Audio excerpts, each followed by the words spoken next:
Audiobook Academy Biography presents Daniel Hale Williams.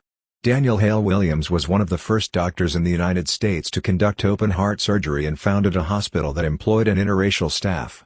Exactly who was Daniel Hale Williams? Daniel Hale Williams made a name for himself as a medical trailblazer.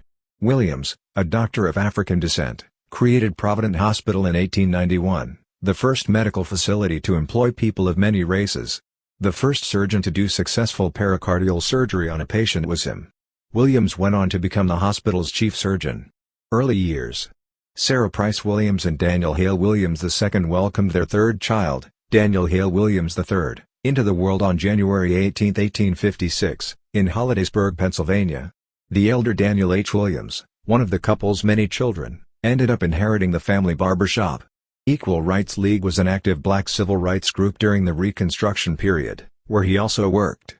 Daniel, 10, was transferred to live with family friends in Baltimore, Maryland, after the death of his father. He went to work as an apprentice for a shoemaker, but he didn't like it, so he left to go visit his relatives in Illinois, who had migrated there. At first, he considered becoming a barber like his father, but in the end, he preferred the academic path. A highly skilled surgeon mentored him as an apprentice before he went on to complete his medical study at Chicago Medical College. Interethnic Medical Center. The first African-American physician to work for Chicago's street railway system, Williams opened his own clinic in the south side of the city and taught anatomy at his alma school. In light of recent findings on germ transmission and prevention by Louis Pasteur and Joseph Lister, Dr. Dan Williams adopted sterilization protocols for his office.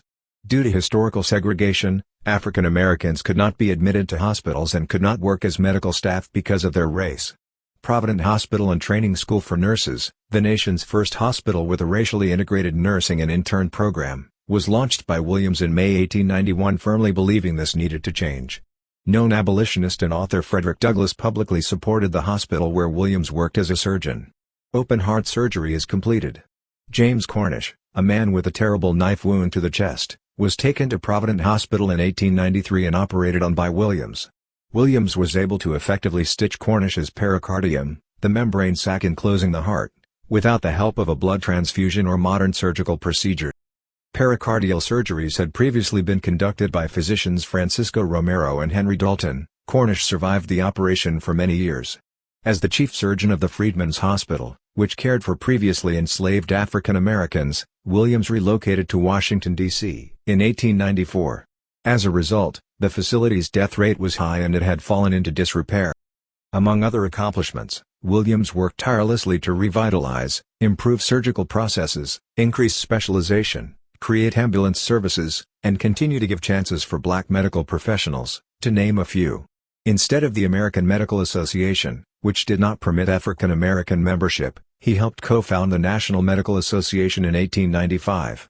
Marriage and professional development. In 1898, Williams was discharged from the Freedmen's Hospital. He married Alice Johnson and they went to Chicago, where he resumed his employment at Provident Insurance. A prominent medical facility with substantial resources, Cook County Hospital and then St. Luke's, hired him shortly after the turn of the century. As a volunteer clinical lecturer at Meharry Medical College in Nashville, Tennessee, for more than 2 decades beginning in 1899, Williams made annual visits to the city. In 1913, he was inducted into the American College of Surgeons as a founding member. Death and leaving a legacy.